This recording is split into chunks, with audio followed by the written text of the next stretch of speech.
नमस्कार। धीरेन्द्र पुंडीर ऑफिशियल में आप सभी का एक बार फिर से स्वागत है।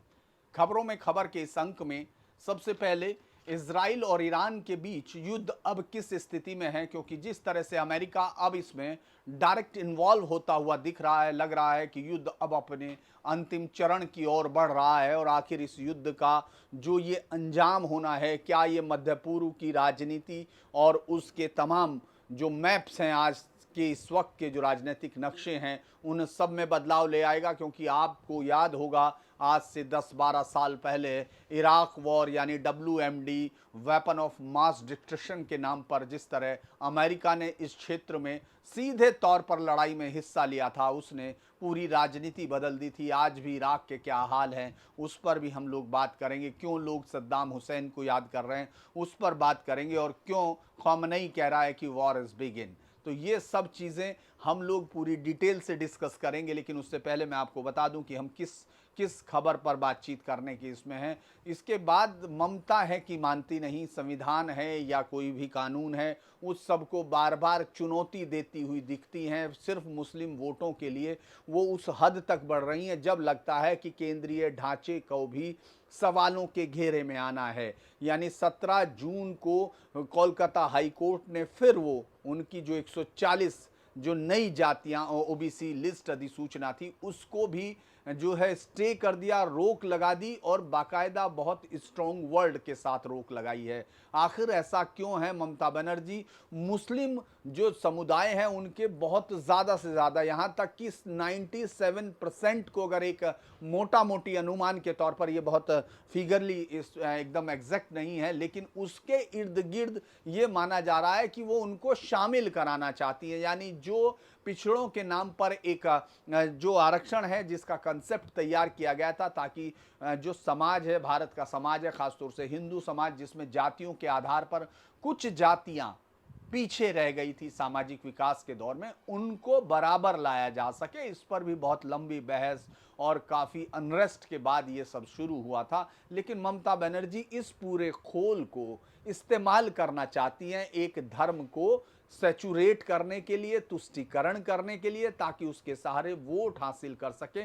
और ये जैसे जैसे बंगाल का चुनाव आएगा, इस बार मैं आपको, ये मेरी समझ कहती है कि बंगाल के चुनाव तक हम ऐसे कई सारे कदम देखेंगे जो हिंदुस्तान के संवैधानिक ढांचे को न केवल चुनौती देते दिखेंगे, बल्कि ये लगेगा कि उसको तोड़ने की कोशिश हो रही है। क्योंकि अगर कोर्ट इस तरह की बातें करते हैं, इसके बावजूद कोई सरकार नहीं मान रही है और वो कोशिश कर रही है, इसका मतलब है कि उनको 1947 के इस बंटवारे से सबक सीखना तो दूर की बात है, वो इस तरह के बंटवारों को आमंत्रित करती हुई राजनीति का प्रतिनिधित्व कर रही है। तो इस पर हम लोग बातचीत करेंगे। बहुत ही अहम खबर है, इस पर डाटा के साथ हम लोग बातचीत करेंगे। इसके अलावा अमरनाथ यात्रा की तैयारी हो रही है, सुरक्षा के अभूतपूर्व इंतजाम किए जा रहे हैं इस सरकार की। चाहे आप लोगों में से बहुत सारे लोगों को इस बात से शायद नाराजगी हो सकती हो, लेकिन मैं साफ शब्दों में कहूं कि अब तक वो आतंकी न पकड़े गए न मारे गए, सिर्फ एक के अलावा, जिन्होंने पहलगाम में उस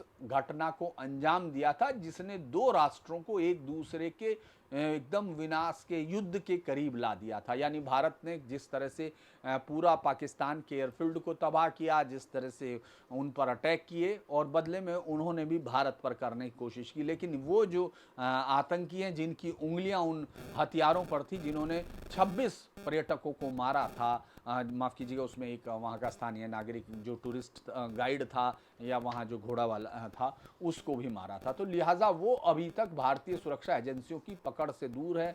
हम ये ज़रूर कहते रहे हैं बार बार कि पीर पंजाली आसपास की पहाड़ियाँ बहुत ही दुरूह हैं, लेकिन ये एक राष्ट्र की वो भी बताता है कि उसकी ताकत क्या है, क्योंकि उसको ढूंढना सबसे ज़रूरी काम है। हमने सीधे तौर पर हम उसके षड्यंत्रकारियों के पीछे तो चले गए, लेकिन अभी तक उन हत्यारों को पकड़ना बहुत ज़रूरी है। और यही कारण है कि अमरनाथ की इस यात्रा में पहली बार बहुत दिनों बाद, मतलब आपको कोई हेलीकॉप्टर का इस्तेमाल नहीं होगा, किसी भी यात्री को वहाँ हेलीकॉप्टर्स नहीं मिलेगा, यानी आप कंडी से पैदल या घोड़े का सहारा ही ले सकते हैं। तो ये क्या सुरक्षा के इंतजाम है और इस यात्रा पर कितना है, इस पर एक छोटा सा हम लोग ज़रूर बातचीत करेंगे। एक बहुत लंबे समय से इस देश में फ़िलिस्तीन को लेकर मुस्लिम समाज के अंदर बहुत बड़ी राजनीति हमेशा होती रही। आपने देखा सड़कों पर उतरकर हाय फ़िलिस्तीन के नारे ये अलग बात है कि अहमदाबाद में मुस्लिम किस स्थिति में है, या फिर जो सच्चर कमेटी के सहारे इस देश की राजनीति को जो प्रभावित करने की कोशिश होती है वो तो हम देखते हैं,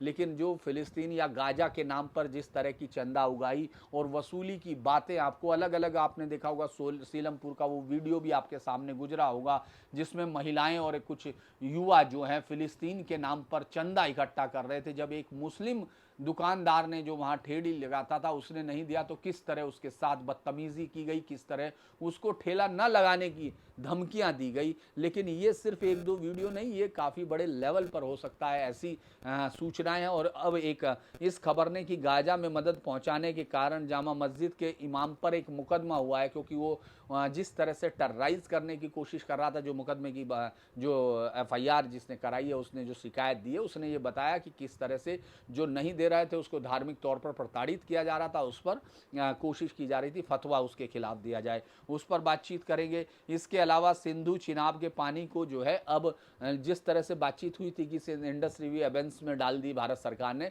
और उसके बाद आप देखते हैं कि लगातार इस तरह की खबरें आती रही कि साहब भारत के पास ढांचा नहीं है और भारत ये कर नहीं सकता। लेकिन अगले 3 साल की एक ऐसी बड़ी योजना भारत सरकार ने जो प्रैक्टिकल है, जो अभी संभव की जा सकती है, उस पर काम शुरू कर रही है।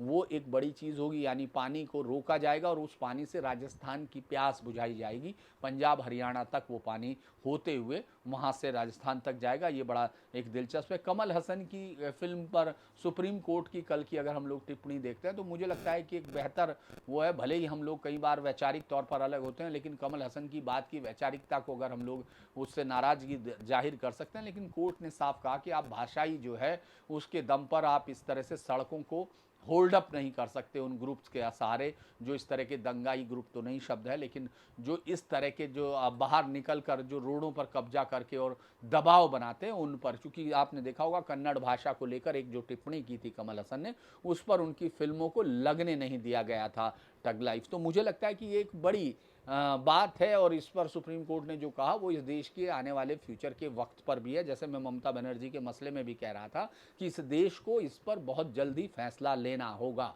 कि आखिर कहाँ तक आपकी राजनेताओं की ये सीमाएं होंगी, कहाँ तक वो इस देश के अस्तित्व तक पहुंचने की कोशिशों को कहाँ उनको रोकना होगा, जिससे उनकी राजनीतिक यात्रा अगर वो इस पर जाते हैं तो खत्म की जा सके। इस पर भी बातचीत आज नहीं तो कल इस देश को करनी होगी। एक दो खबरें और हैं। एक सांसद जो कि यूपी का योगी राज है, हालांकि बहुत सारी चीज़ें यूपी के योगी राज में भी सवालों के घेरे में आती हैं, लेकिन कुछ चीज़ें तो हैं जिन पर कोई सवाल खड़ा नहीं होता, जैसे कि कानून व्यवस्था का मसला हो। अब बर्क साहब का जो है, सांसद बर्क साहब के घर में 7 महीने के बाद लाइट आई है, वो भी तब जब उन्होंने वो बिल 6 लाख का एक किस्त के तौर पर जमा करा दिया है, और लगातार आगे उनको बिल देते होना होगा, वरना इससे पहले 1,94,00,000 का जो जुर्माना उन पर किया गया था, उस वक्त उनकी जो आप ठसक देखते थे उन्होंने कभी ज़रूरत ही महसूस नहीं, क्योंकि वो तो सांसद हैं और वो भी अल्पसंख्यक सांसद हैं, और वो भी ऐसे इलाके में जहाँ सबसे ज़्यादा संख्या अल्पसंख्यकों की है। लिहाजा कानून तो उनके ड्योढ़ी पर रखी हुई एक ऐसी छड़ी हो गया है जिससे वो दूसरे को पीट सकते हैं, लेकिन उनके लिए बस वो सहारा देने के काम आती है। इसके अलावा आज के दिन मैं छोटी सी खबर के तौर पर, लेकिन आपके जहन में एक इतिहास के पन्ने पर अगर हम डालना चाहें तो आज हल्दी घाटी के युद्ध का भी दिन है। 18 जून आज 1576 का वो दिन याद रखिए जिस दिन हिंदुस्तान के इतिहास ने एक करवट ली थी, जिसने महाराणा की उस ताकत को या उस लड़ाई को एक साबित किया था, जिसको फिर इतिहास में किस तरह से लिखा गया। अलग अलग ने अलग अलग तरीके से उसको लिखा, लेकिन हिंदुस्तान के इतिहास से अगर उसको देखा जाना चाहिए, हिंदुस्तान के नज़रिए से अगर उसको देखा जाना चाहिए, तो वो एक महार जो आहुति थी इस देश की स्वतंत्रता में, जो आक्रमणकारी जो विदेशी हमलावर थे उनके खिलाफ, और ख़ास तौर से जिसको कभी अकबर महान कहा गया, एक झूठ के साथ जो एक लेप किया गया, जो आदमी 30,000 निर्दोष और असैन्य लोगों का हत्यारा हो, जिसके वजह से हज़ारों औरतों ने आग में कूदकर जौहर किया हो, उस शख्स को जिसके हरम में 5,000 औरतें हों, उसके साथ बहुत सारी जो अफीम के नशे में हत्याएं करता हो, इतना ज़्यादा राक्षसी प्रवृत्ति में आ जाए कि वो मासूम लोगों की हत्याएं कर दे, उस शख्स को महान बनाना, और एक शख्स जिसने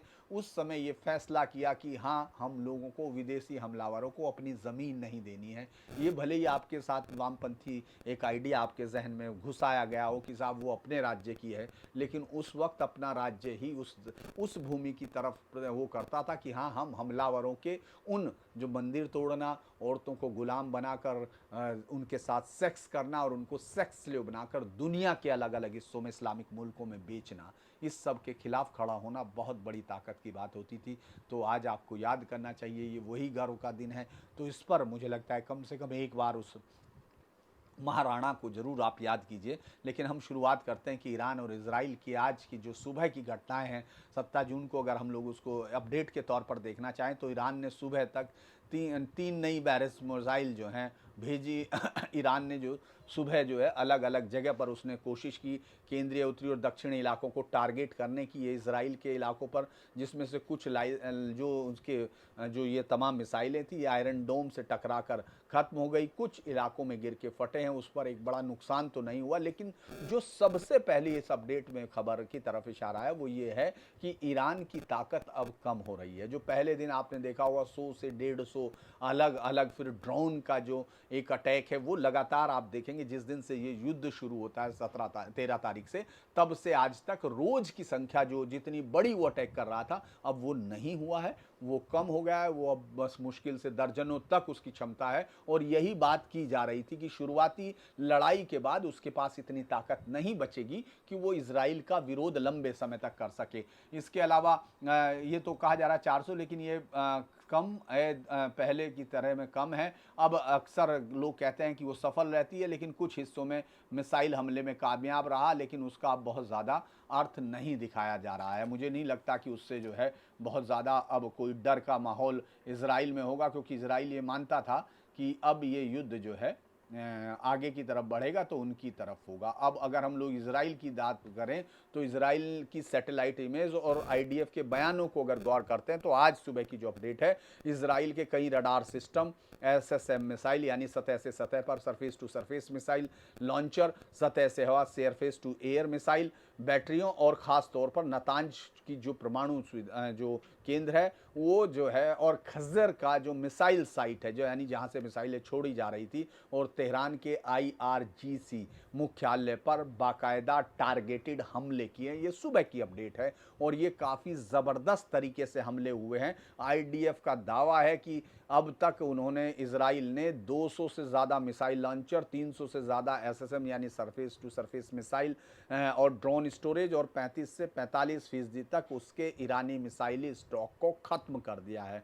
ये नातांज के उसमें जो है इलेक्ट्रिकल सब स्टेशन बर्बाद किया गया है, अंडरग्राउंड एनरिचमेंट हाल संयुक्त रूप से उसको ख़त्म किया है। तो ये एक बड़ी जो लड़ाई है वो चल रही है, उसमें हम लोग देखें। और खमेनी को लेकर अमेरिका ने जो किया है, जिस तरह से अमेरिका इस पूरी लड़ाई में अब आगे की तरफ बढ़ रहा है, मुझे लगता है कि अब वो दिन दूर नहीं हो सकता है कि हम जल्दी अमेरिका को इस पर आते हुए देखें। तो अगर हम इस पर बात करेंगे तो सबसे बड़ी बात यह है कि उसने सीधे तौर पर कहा अमेरिका ने कि हमको खमेनी का पता है लेकिन हम उसको अभी नहीं मारेंगे। ये उस चेतावनी का हिस्सा। इससे पहले आपने देखा सद्दाम हुसैन की याद दिलाई, कहा कि खमेनी का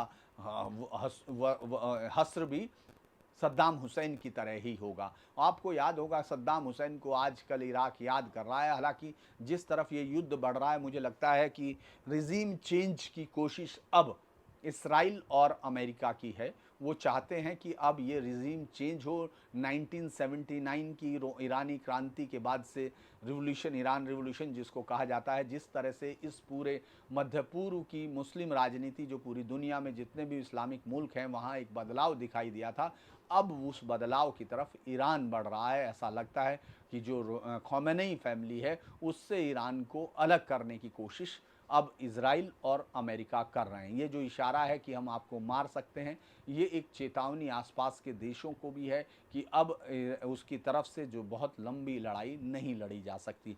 लेकिन जो ईरान का सुप्रीम लीडर, उन्होंने कह दिया कि ऑल मतलब वॉर्स इज बिगिन, ये किसके साथ आपको याद होगा, इसी तरह सद्दाम हुसैन ने कहा था बैटल्स ऑफ और मदर ऑफ ऑल बैटल्स। तो उसी तरह का लगता है कि सिर्फ इतिहास अपने आप को दोहरा नहीं रहा, लगता है कि जैसे एक मिरर इमेज क्रिएट करी जा रही हो, क्योंकि वेपन ऑफ मास डिस्ट्रक्शन के सहारे ही अमेरिका मिडिल ईस्ट में यानी इराक में घुसा था, जबकि इराक में उस वक्त सद्दाम हुसैन का शासन चल रहा था। भले ही उसकी कहानियां फिर बाद में निकल के आई, लेकिन एक राष्ट्र था जो स्टेबल दिख रहा था, जहां आईएसआईएस जैसे आतंकी संगठनों का कोई काम नहीं था, तो वो था। अब ईरान के सुप्रीम लीडर की बात करें तो खौमेनी ने कहा we must give a strong response to the terrorist Zionist regime, यानी वही वर्ड वापस लौट आया जो धार्मिक किताबों के आधार पर हमेशा से, और ख़ास तौर से आप देखेंगे मुस्लिम मुल्कों में यहूदियों को लेकर एक घृणा है। पाकिस्तान को तो उनके पासपोर्ट को मान्यता ही नहीं देता, इतनी ज़्यादा उन लोगों को है। उन्होंने कहा we will show the Zionist no mercy, यानी कोई दया नहीं दिखाई जाएगी, ये हमेशा कहा गया। अगर आपको मुंबई अटैक का याद होगा, जिस तरह से जो रबी थे, राबी जो वहाँ के, जब मुंबई में अटैक हुआ था, एक यहूदी जो सिनेगॉग जो धार्मिक स्थल था, उसकी जिस तरह मारी गई थी, रब्बी की जो पत्नी को मारा गया था, उस तरह का वर्णन कोर्ट में भी शायद सुनने से मुझे लगता है कि आपके रोंगटे खड़े हो जाते। तो मर्सी तो वो वैसे ही नहीं दिखाते, लेकिन अमेरिका के राष्ट्रपति ने सीधा कहा कि कंप्लीट कंट्रोल है ईरान का हमारे पास। उन्होंने खौमेनी पर टारगेटिंग का मैंने जो आपको बताया संकेत दिया था। हमारी अब जो है पहले से ही अमेरिकन हवाई जहाज़, कार्गो एयरक्राफ्ट कैरियर वहाँ मौजूद हैं, और अब उन्होंने और ज़्यादा लड़ाकू विमानों को वहाँ भेज दिया है, जो इस बात की तरफ इशारा कर रहा है कि अब शायद अमेरिका फाइनल असाल्ट करने में इजराइल का साथ देगा। क्योंकि एक बात जान लीजिए, फार्डो जो है, जो फोर्डो की जो हम लोग कल बात कर रहे थे, जिसमें इजरायली मंत्री ने कहा था कि हमने अभी तक वहाँ अटैक नहीं किया, ईरान की 3 परमाणु साइटों में से एक वो भी है, उसमें आपको 14,000 केजी का बम चाहिए, जिसके लिए आपको अमेरिकन की मदद चाहिए, और अमेरिकन बम वर्षक भी चाहिए, B-52 जैसा ताकतवर बम वर्षक चाहिए, जिससे कि वो इतनी गहराई में बसे हुए जो बनाया गया फोर्डो न्यूक्लियर प्लांट है, अगर वो उसको उड़ा देते हैं तो मुझे लगता है कि इस बार की इजराइल की जो लड़ाई का उद्देश्य है वो पूरा हो जाएगा, क्योंकि ईरान की जो पूरी न्यूक्लियर कैपेसिटी है उसको ख़त्म कर देंगे, क्योंकि नतांज में वो ये कर चुके हैं। और अगर हम लोग इसकी बात करेंगे तो ये इस्फान में भी उन्होंने अटैक किया है, लेकिन जो फोर्डो है, जिसको इतना सुरक्षित बनाने के लिए ईरान ने बहुत ताकत का इस्तेमाल किया था, उसको ज़मीन के अंदर इतने गहराई में बसाया था कि आसानी से जो बंकर तोड़ने वाले बम है उसको जरा सा नुकसान भी ना पहुंचा पाए। तो मुझे लगता है कि अमेरिका को अब ये देना होगा, और शायद उसी की ये तैयारी चल रही है। और मुझे लगता है कि ईरान की स्थिति, अगर हम लोग अंदर की बात करें, तो जो पलायन है वो बढ़ता जा रहा है। डिस्ट्रिक्ट 18 जैसे इलाकों में विस्फोट ने टीवी का स्टूडियो रोक दिया था, और वहाँ से बाहर निकलकर लोग भाग रहे हैं। सरकार ने इंस्टाग्राम, ट्विटर पर प्रतिबंध लगाए, इंटरनेट की कटौती कर दी गई है, मोबाइल बंद कर दिए गए हैं। और जो करीबी सैन्य सलाहकार मारा गया है शादमानी, उसके बाद से ये माना जा रहा है कि जो इस तरह की खबरें जो अलग अलग जगह आई हैं, मतलब ये मैं वेस्ट के मीडिया की बात कर रहा हूँ, हो सकता है उसको आप प्रोपेगेंडा का हिस्सा लें, लेकिन इसमें ईरानी जो अखबार हैं उनके भी कुछ सोर्सेज को कोट किया गया था। अगर उसमें देखा गया कि जो सैन्य सलाहकार है वो मारा गया, जो सबसे करीबी था शादमानी, उसके बाद से खौमेनी के बाकी मिलिट्री इस्टेब्लिशमेंट के साथ रिश्तों में थोड़ा सा स्ट्रेस दिख रहा है, और ये लगता है कि ये लड़ाई जो है बड़ी होगी। तेल की कीमतें जो है 3% ऊपर जा चुकी हैं। अलग अलग G7 ने एक अलग तरीके से, एक और आप बात देखिए कि G7 ने इजराइल के आत्मरक्षा के अधिकार को मान्यता दी, यानी भले ही वो कोशिश ये कर रहे हैं G7 के लोग कि अमेरिका चला जाए, हमारी एक अलग तरीके से हम दुनिया को चला सकते हैं, ये दिखाने की कोशिश हो, लेकिन नहीं, वो एक साथ खड़े हुए हैं। इधर 31 देशों के साथ सऊदी अरब ने एक निंदा जरूर की है, लेकिन मुझे नहीं लगता कि अभी वो इसमें आ रहे हैं। इजराइल की हवाई श्रेष्ठता ने ये बता दिया कि अब जो है ईरान बहुत लंबे समय तक उसके सामने नहीं टिक पाएगा। तो ईरान की जो मिसाइल थी उसकी वो गिरने की क्षमता भी कम कर रही है, और ट्रंप की कूटनीति जो है वो बता रही है कि control of skills and target Khomeini जैसी भाषा जो है इस युद्ध को उसके आखिरी मुकाम की तरफ ले जा रही है। भारत को लेकर बहुत सारी दिक्कतें बस हो सकती हैं, हो सकता है कि भारत के अलग अलग, आपने देखा होगा भारत के अब जो लौट आए हैं, जो लोग, जो छात्र लौट आए हैं, उनकी अलग अलग चीज़ें भी सामने आ रही, किस तरह से वहाँ जब वो निकल रहे थे तेहरान से, तो उन्होंने पूरी तरह बिखरी हुई इमारतें, टूटा हुआ विनाश, वो सब उन्होंने देखा, और ये उनका फर्स्ट हैंड अकाउंट है। जो वहाँ अलग अलग मेडिकल कॉलेज में पढ़ रहे थे, उनमें से 90 छात्र जो कश्मीरी हैं उनको येरवेव लाया गया, आर्मेनिया की राजधानी तक वो पहुँच चुके हैं। तो इस तरह की खबरें आ रही हैं। अब हम लोग इराक की थोड़ी सी बात कर लेते हैं, क्योंकि सद्दाम हुसैन के बाद अब दोबारा से सद्दाम हुसैन का नॉस्टैल्जिया आ रहा है लोगों को, अगर हम इराक के हिस्सों में बात करें। और सबसे बड़ी बात यह है, ये इराक की शिया आबादी कर रही है। वो शिया आबादी जो मिलिशिया के सहारे वहाँ अब पूरे इराक पर कंट्रोल करती है। अलग अलग हिस्से ज़रूर कुछ ऐसे हैं जहाँ सुन्नी समुदाय, यानी जहाँ से जिस समुदाय से सद्दाम हुसैन होता था, उसके कंट्रोल उसका कुछ हिस्सों में है, लेकिन बाकी पर शिया समर्थित या शिया जो मिलिशिया है वो लोग जो हैं इस पे अब अटैक कर रहे हैं। तो मुझे लगता है कि ये एक बड़ी जो घटनाएं हैं वो उस तरफ है। आखिर सद्दाम हुसैन को याद किया गया, तो अगर हम लोग ये देखें कि जब 2003 में सद्दाम हुसैन को सत्ता से उखाड़ फेंका था तो अमेरिका को क्या फ़ायदा हुआ था, इस पर एक छोटा सा जिक्र कर लेते हैं। क्योंकि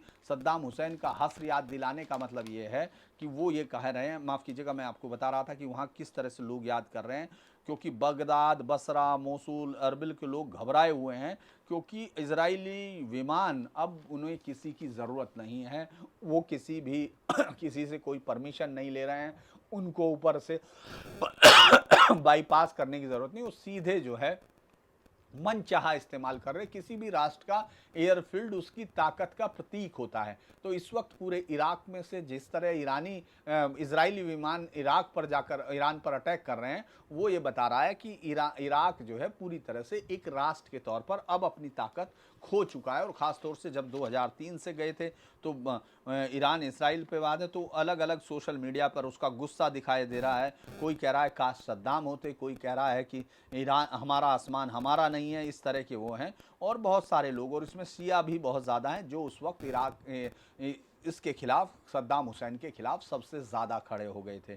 बगदाद विश्वविद्यालय के छात्रों ने साफ कहा कि सद्दाम होते तो अमेरिका और इजराइल इतनी हिम्मत नहीं करते कि वो भारत इसके ऊपर से उड़कर हिम्मत ना करते, ना इजराइल। आज हर कोई हमें रोनता है, प्रोफेसर ने कहा, हमारे ऑयल फील्ड पर ईरानी समर्थित मिलिशिया कब्जा कर लेते हैं, हम देखते रह जाते हैं। सद्दाम के दौर में ये जो है सरहदें सुरक्षित थी। 2003 के बाद ही ईरान समर्थित जो मिलिशिया जैसे हिजबुल्ला ब्रिगेड है, कटाइब सैयद अल शोहदा है, इराक में पैदा हुए। और इनमें 1 लाख से ज़्यादा लड़ाके हैं जो ईरान से ड्रोन, बैलिस्टिक और लार्ज मिसाइल के साथ शुरू करते हैं। और संसद में इनकी 50 से ज़्यादा सीट है। यानी इराक की राजनीति पर इस तरह से पूरा बंद हुआ। अगर हम देखें कि उससे फ़ायदा क्या क्या हुआ था अमेरिका को, ये बता सकते। ऑयल सेक्टर में अमेरिकन कंपनियां जैसे एक्सॉन मोबाइल, सेवरॉन, इराक के तेल क्षेत्र में 30% हिस्सेदारी उनके हैं, और जबकि इराक का 90% राजस्व इन्हीं से आता है। तो आप ये समझ सकते हैं लगभग $50 बिलियन की सालाना हिस्सेदारी है अमेरिका की इसमें। सैन्य ठेके उनके पास है, लॉकहीड मार्टिन और रैथियन इराकी सेना को F-16 जेट्स और ड्रोन की आपूर्ति करते हैं, लेकिन उनका कोई इस्तेमाल इस समय इराक नहीं कर पा रहा है। यानी वो सिर्फ पैसे लेने के लिए वहाँ उनके पास ये है। 2023 में $2.5 बिलियन के और अनुबंध शायर हुए। इंफ्रा प्रोजेक्ट्स जो है अमेरिकन फर्म्स जैसे बिगटेल ने 2003 के बाद $20 बिलियन के इंफ्रा प्रोजेक्ट्स लिए थे। और निजी सुरक्षा में 5000 जो हैं वो लोग इसमें वहाँ इराक में हैं, और जिसका कारोबार $1 बिलियन तक है। तो अमेरिका ने, मुझे लगता है कि इन संसाधनों का दोहन किया है और पूरी तरह से वहाँ एक ताकत को इस्तेमाल किया। अब हम अगर आगे की तरफ बढ़ते हैं तो ये खबर बहुत ही दिलचस्प है, जो मुझे लगता है कि बड़ी खबर है। किस तरह से ममता बनर्जी की खबर पर ही हम लोगों को जाना होगा, क्योंकि ममता बनर्जी ने जिस तरह से कोशिश की है, ये 17 जून 2025 को कोलकाता हाई कोर्ट ने नई जो ओबीसी की अधिसूचना थी उस पर रोक लगाई है। ये जो पूरा मामला है, ये 26 अप्रैल 2024 को पश्चिम बंगाल की ममता बनर्जी सरकार ने एक नई अधिसूचना जारी की थी, जिसके अनुसार 140 नई जातियों को ओबीसी में शामिल किया था। इसमें से 80 मुस्लिम जातियां थी। यह सूची West Bengal backward classes other than SC/ST act 1993 के तहत लाई गई थी। और सरकार ने दावा किया था, यानी ममता बनर्जी ने दावा किया था कि यह सामाजिक और शैक्षणिक रूप से पिछड़े समुदायों को लाने के लिए, लाभ देने के लिए कदम है। लेकिन इसको 2026 से पहले तमाम एक्सपर्ट्स ने भी, और जो बीजेपी है उसने तो कहा कि ये एक तुष्टीकरण की कोशिश है। इस पर एक याचिका हुई, जो डिवीजन बेंच है जस्टिस तपवर्त चक्रवर्ती और जस्टिस राजशेखर ने इस पर 31 जुलाई तक रोक लगा दी। अगर हम कोर्ट के ये पढ़ने की कोशिश करें तो वही आदेश के जो प्रमुख बिंदु हैं वही ये बता देते हैं कि आखिर मुस्लिम वोटों के लिए ममता बनर्जी कहां तक पहुंच सकती हैं, वो कितना ज़्यादा प्रयास कर सकती हैं। वो कोर्ट ने कहा कि इतनी बड़ी संख्या 140 जातियों को ओबीसी में सूची शामिल करने से पहले सामाजिक, आर्थिक और सर्वेक्षण करना जरूरी, जनसंख्यांकिक मूल्यांकन, शिक्षक आंकड़े और जातीय पिछड़ेपन की एक गहन समीक्षा की जरूरत थी, क्योंकि तभी आप इसको ये कह सकते हैं कि समाज तक जाएगा। हम कैसे मान लें कि इतने बड़े वर्गीकरण का सर्वे महज कुछ सप्ताह में हो गया, ये उनका था। और ये तर्क जो है इंदिरा साहनी जो 1992 का सुप्रीम कोर्ट और मराठा रिजर्वेशन का जो केस है उनका सीधे तौर पर जो 2021 में था सुप्रीम कोर्ट के निर्देशों का उल्लंघन माना गया। कार्यपालिका का विधायिका की शक्ति पर अतिक्रमण, क्योंकि इसमें एक बस सामान्य आदेश ला दिया गया था। कोर्ट ने सीधे तौर पर कहा कि अगर आप 140 जातियां जैसे शामिल कर रहे हैं तो उसको सिर्फ आप कार्यकारी सूचना से नहीं बल्कि इसके साथ तो आपको विधायक मतलब बहस होनी चाहिए, तमाम चीजें हो उसका करने, संवैधानिक प्रक्रिया का आपने दुरुपयोग किया। क्या कानून सरकार को बिना विधायी प्रक्रिया के केवल अधिसूचना से समाज शास्त्रीय ढांचा बदलने का अधिकार है? ये बड़े सवाल हैं जिनका जवाब इस देश को ढूंढना है, सिर्फ ममता बनर्जी को नहीं।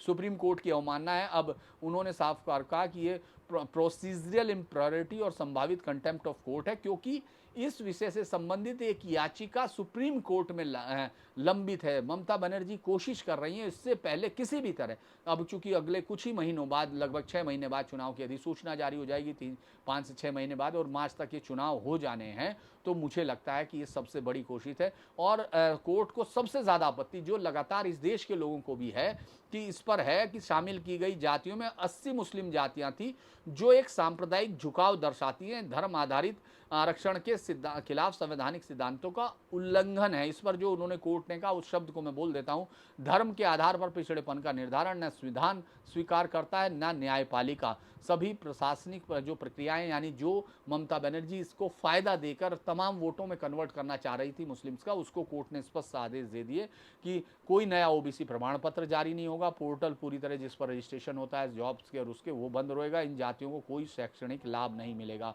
ये ममता बनर्जी इस तुष्टीकरण को उस लेवल पर ले जा रही है जो सीधे संविधान से टकरा रहा है। मुस्लिम जनसंख्या 27% है, लेकिन मौजूदा मुस्लिम जो ओबीसी जातियां हैं, मुस्लिम जातियां 2012 तक जो वो था उसमें 77 हैं। नई मुस्लिम जातियां जो 2024 में हैं वो 80 हैं, यानी कुल मिला के 157 मुस्लिम जातियां शामिल कर दी गई हैं। मुस्लिम ये सभी लगभग सभी मुस्लिम समूहों को ओबीसी वर्ग में ममता बनर्जी डालने की कोशिश कर रही है। ये एक राजनीतिक तुष्टीकरण ज़्यादा दिखता है, ना कि कोई संवैधान, और अदालत की निगाह में लगता है कि ये संवैधानिक लक्ष्मण रेखा को पार कर रहा है। अगर हम लोग देखें टीएमसी का, जो मैं कल भी एक पूरी डिटेल हमने बताई थी कि किस तरह से वो है, अगर आपको ये देखें कि इसमें क्या है, इसमें 80 उपसमूह मुस्लिम जातियों के थे और 60 गैर मुस्लिम के थे। इससे पहले मई 2024 में हाईकोर्ट ने जो 113 समूह वाली जिसको सूची को रद्द किया, उसमें 77, 113 में से 77 मुस्लिम उपसमूह थे। अगर आप आंकड़े देखते हैं तो नई सूची में 57% हिस्सेदारी मुस्लिम समुदाय की रही। ए श्रेणी में तो 73%, यानी जिनको सबसे ज्यादा लाभ मिलना उनमें 73% है, 73.4। बी श्रेणी में 48.3 है। कुल 140 समूहों में ए श्रेणी यानी 49, इसमें से 36 मुस्लिम थे। जो ए श्रेणी में टोटल 49 को शामिल किया गया था उसमें से 36 मुस्लिम थे, यानी 73.40। और बी श्रेणी में 91 को शामिल किया गया था, इसमें 44 मुस्लिम थे, यानी 38.3। इससे पहले अगर हम 2010 तक का देखें, यानी जब तक ममता बनर्जी सत्ता में नहीं आई थी, ममता बनर्जी उस राज्य के उसका निर्धारण नहीं कर रही थी, तब तक कुल 66 समूह जिसमें से सिर्फ मुस्लिम 11 थे, यानी 16.7। अब अगर आप इसको देखें 2010 से, यानी जब से 2011 से ममता बनर्जी का शासन आता है, ये 17 से 57% चली जाती है, जबकि वो आबादी के अनुपात में भी कम है। वहाँ मुस्लिम आबादी 27 से 30% तक है, लेकिन उसमें अगर आप पसमानदा की स्थिति देखेंगे तो वो तो और कम होगी, यानी वो लगभग 15-16% से नीचे बैठेगी, लेकिन उसको जो ओबीसी रिजर्वेशन से उसमें इतना ज़्यादा ले जाया जा रहा है। ये बड़ी सवाल ये नहीं है कि हम इसको ये देखें कि इसमें सरकार किस तरह से कोशिश कर रही। सवाल ये है कि क्या इस तरह से संवैधानिक तौर पर तोड़ा जा सकता है? क्या देश को कोई एक राज्य अपनी वोटों के लिए उस लेवल तक वापस ले जा सकता है जो इस देश ने 1947 में देखा? ममता बनर्जी ने बार बार कहा, आपको याद होगा मैंने उनका एक भाषण कुछ दिन पहले भी बताया था कि पिछड़ापन धर्म के आधार पर नहीं, सिर्फ उसको जो है पिछड़ेपन के आधार पर रखा जाएगा कि ये धर्म आधार नहीं है। इस पर उसकी वास्तविक स्थिति देखी जाएगी। ये बार बार उस पर एक ब्लैंकेट डालने की कोशिश है, उसको एक कारपेट करने की कोशिश है कि किस तरह से जो धर्म के आधार पर उनको दिया जा सकता है, यानी उनके सारे वोट ज़रूर ली जा सकती हैं। और बीजेपी इसको लगातार धार्मिक आधार पर वो मानती है कि ये इमरजेंसी तुष्टीकरण है। और ये 86% नए सामुदायिक वर्ग मुसलमान थे जो राज्य की आबादी से बहुत ज़्यादा है, ये वो दिखाते हैं। और इसी में हाई कोर्ट ने इसको समयबद्धता और प्रक्रियाओं की भारी कमी, मुझे लगता है कि इसको ज़रूरी देखने की ज़रूरत है कि किस तरह से ये चुनाव की तैयारियां शुरू हो रही हैं और आरक्षण मिल रहा है। अगर इस पर अभी नहीं रोक लगाई गई तो ये कल को इस देश के बड़े, मुझे लगता है कि बड़े जो बदलाव हो सकते हैं उनमें एक बड़ा कारण होगा, क्योंकि ममता बनर्जी वो राह दिखा रही है जो दूसरे राज्य उसको ले सकते हैं। इस समय एक अगर हम लोग इस हिस्से को देखते हैं तो मुझे लगता है कि मैं बार बार आपको बोलता हूं कि ममता दीदी मान जाइए, शायद ममता दीदी मानने से इनकार कर रही हैं। एक और खबर पर हम आगे की तरफ बढ़ते हैं कि ये जो गाजा में मदद पहुंचाने वाली जो जामा मस्जिद के इमाम के खिलाफ एक मुकदमा हुआ है उसको हम लोग देखते हैं। तो एक बड़ी इंटरेस्टिंग सी खबर है जो मैंने आपको बताया कि किस तरह से इस देश में बहुत सालों से फिलिस्तीन को लेकर मुस्लिम राजनीति चमकती रही है। यहाँ सड़कों पर जो नारे लगते रहे, जुलूस होते रहे, यहाँ तक कि तनाव होता रहा है। लेकिन अब ये जो बात है, लगातार उनके लिए पैसे इकट्ठे किए जा रहे हैं वहाँ जाने के लिए फिलिस्तीन में, और उसमें यहाँ गरीबों के लिए यहाँ की सरकार को देना है। यहाँ की सरकार गरीबों को राशन दे, वो दे, और यहाँ के वो गरीब जिनके नाम से आप वो पैसा इकट्ठा करके गाजा दें। ये बहुत ही अच्छी मतलब एक रणनीति है जिस पर कोई सवाल नहीं करता। इसको लोगों को लगता है कि शायद ये बातचीत फिर हिंदू मुस्लिम में जाती है। नहीं, ये हिंदू मुस्लिम में नहीं, एक राष्ट्र के अस्तित्व पर जाती है कि वो राष्ट्र किस तरह अपने आप को देखता है। अगर आप ये देखें कि तमाम जगह आप देखेंगे सरकारी राशन हो या तमाम सारी सुविधाएं हो, चाहे वो हॉस्पिटल, मेडिकल, तमाम जगह पर एक पूरा मुस्लिम राजनीति जो है इस पर इर्द गिर्द होती है कि हमारे साथ अन्याय किया जा रहा है। जबकि उत्तर प्रदेश के डाटा ये शो कर चुके थे कि किस तरह से जो प्रधानमंत्री आवास योजना है या जो उनके जो हेल्प की जा रही है उन सब में एक बड़ी संख्या, यानी आबादी से ज़्यादा बड़ी संख्या में उनको दिया गया। खैर, आबादी के आधार पर ये दिया भी जाना नहीं चाहिए क्योंकि ये फिर वापस रेशनल रेशियो पर जाता है। लेकिन हम इस खबर पर जाते हैं। इजराइल और फिलिस्तीन के बीच में जारी बिजनौर में गाजा की मदद करना भारी पड़ गया, ये खबर इस तरह लिखी गई है। जबकि इसको भारी पड़ने से ज़्यादा ज़रूरी है कि ये देखा जाना चाहिए थी कि आखिर चल क्या रहा है इस देश में।